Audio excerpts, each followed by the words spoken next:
I'm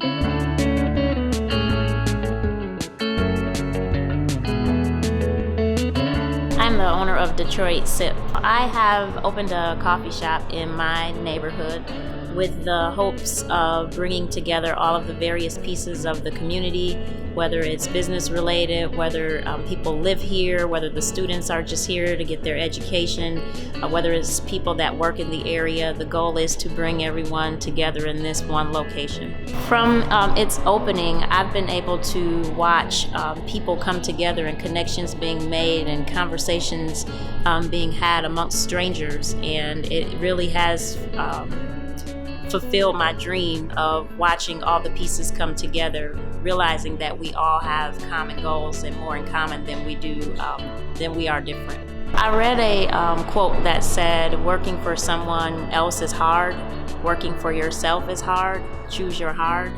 And with that, I would just like to encourage people to get involved in the areas that affect your life, your day-to-day life, the lives of others that are around you, the people that you care about, the children that are coming up behind us, the elderly that have come before us, that we have a responsibility to get involved and not just let life happen to us.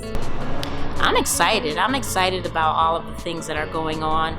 I am equally dismayed at some of the things going on in our education system, the violence that we are seeing, what we're doing to one another. I think, again, we have a responsibility to take care of home first. And while we should be concerned definitely about things that are going on worldwide, it's important to take care of what's going on right here before we involve ourselves in outside matters. I'd just like to encourage people to get out and do something, get to know people, get active in the neighborhood, watch out for one another, and speak up.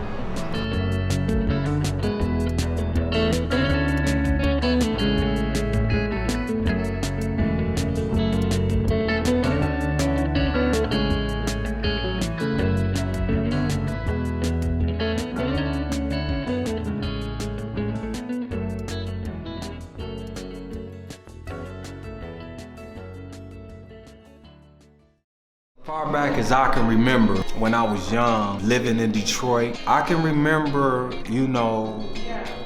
how my block and the areas that I stayed in, how it was a tight-knit community. I can remember days and days and years of dealing with business with black owners.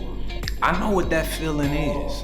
We Unite Foundation, we're a nonprofit 501c3 organization, and our mission is to help serve underprivileged and underserved residents in the city of Detroit. So today we're hosting a cultural planning event here at the AME Church on Dexter, and we've invited the residents of District 5 to come in and share their thoughts and inputs and their hopes and dreams and their visions for their district.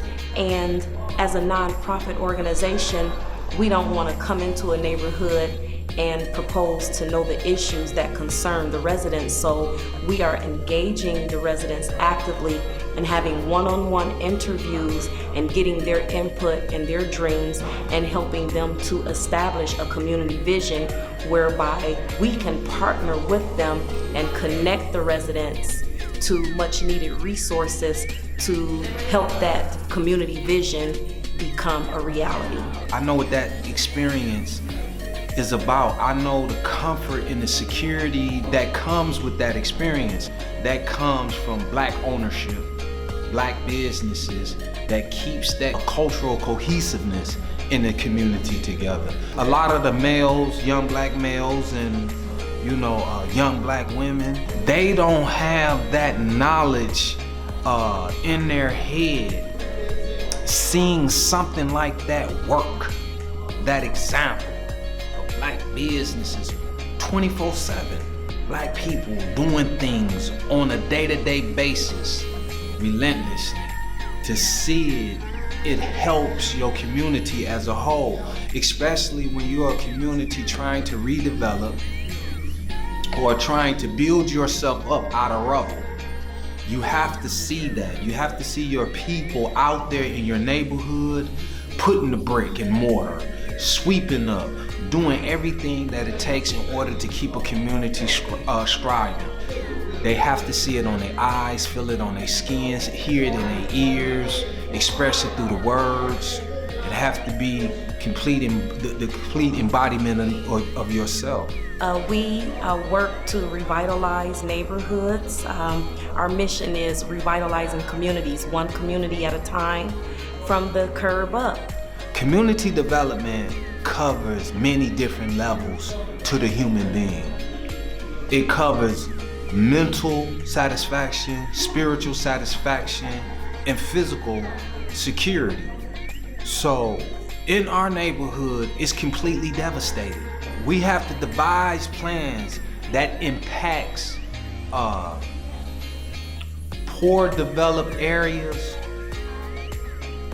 in a way where it brings inspiration to their ambition. It brings inspiration to their instinctive survival. It brings inspiration to their intuitive survival. It helps everything about the human in these poor communities. It lets them know that things can be done and we are getting the job done.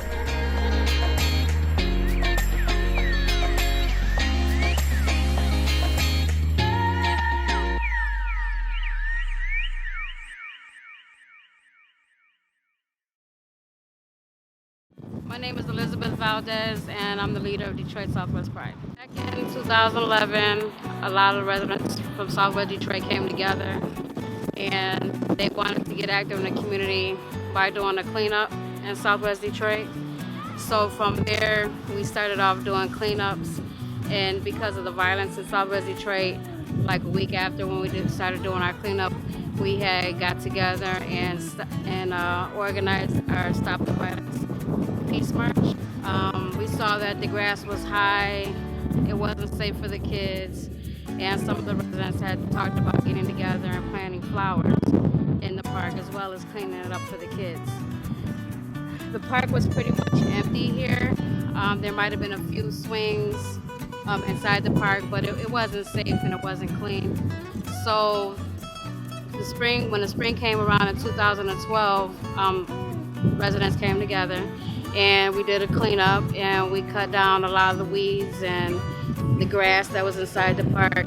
And we saw many of the children in the neighborhood come out and began to run and play inside the park and use the swings that we did have inside the park. We had planted flowers. We came together again. We planted flowers right on the corner of Verner and Dragoon right there. And through the whole summer, we had came and maintained the flowers. We watered them and everything. That same in the spring of 2012, we had organized our first Easter egg hunt here. And we had started off with collecting 1,000 eggs for the kids here. And the event was so huge that for the following year, we had to, our next collection of eggs went from 1,000 to 5,000 eggs. It has grown to at least 15,000 eggs since 2012. That's how big the activities get here in the park. And since we had started maintaining the park, the kids would come out and play.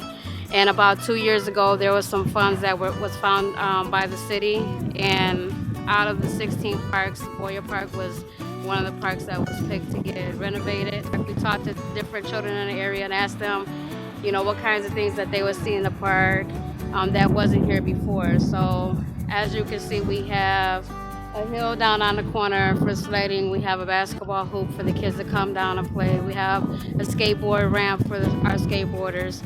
We have a walkway for those that want to come and exercise or ride their bikes. This was all done within the last 2 years. So it was pretty awesome to see the community come out, the kids come out and enjoy the park. We wouldn't have never had started the cleanups here and cut down the grass. We wouldn't see as many kids here as we do now.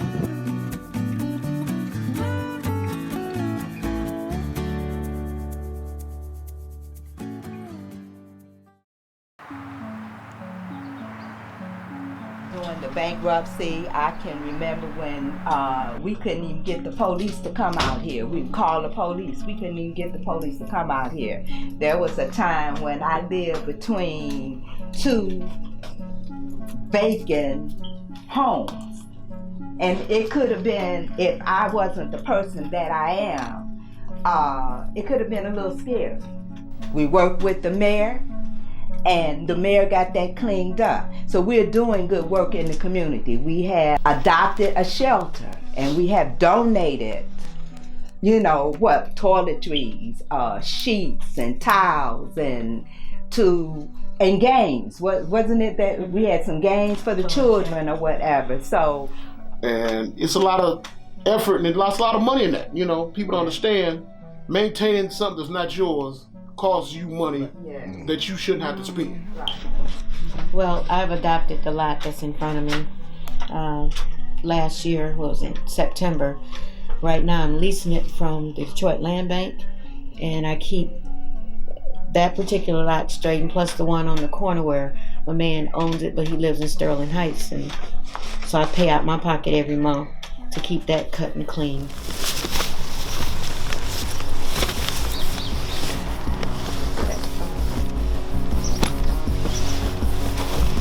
I talked to Jason. He said they're not going to cut because the rain, right? And he called the supervisor and said they're not doing no projects today, so they don't want to damage the equipment.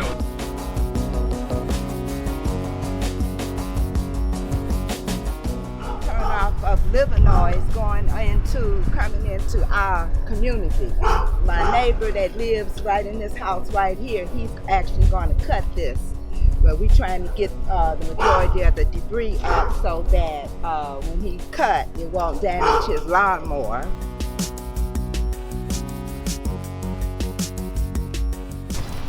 I'm going to take it down to that pile that we had down the street. I want that to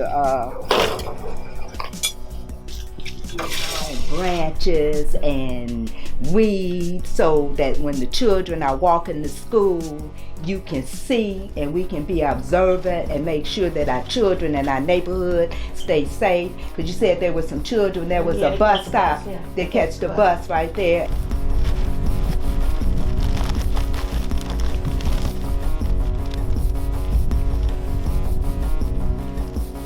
I'm outside picking up paper every day. And if we could get everybody to do that, we would have a clean community. And so this is going to be the things that we're going to be talking to the people about when we do our walk drive and trying to get them to participate with that. And even if they don't want to actually join our block club, that's going to be our objective. But will you be accessible when we need volunteers to clean up? Do something, keep your area clean, right? Adopt the vacant home or the abandoned home that you live next to, or the lot, because that's what we do, but we need help.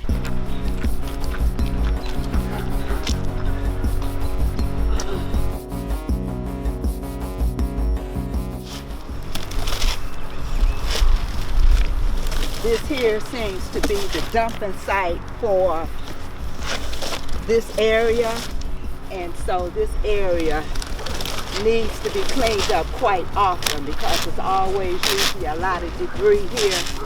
So this is what we're trying to do now, to get rid of some of this debris, so when the company comes to cut, again, they won't damage the equipment.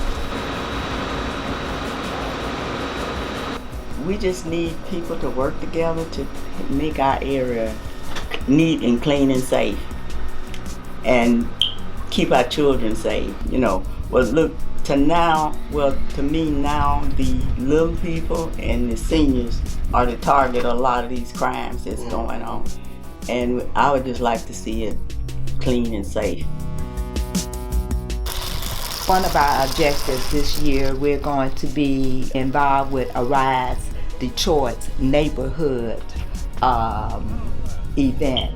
And what we would like to do, we're going to do a walk drive with our Councilman Leland to talk to the people in the community, because our mission is to let the people know what we are doing, what we have accomplished, and we want to have the neighbors become part of what we are doing.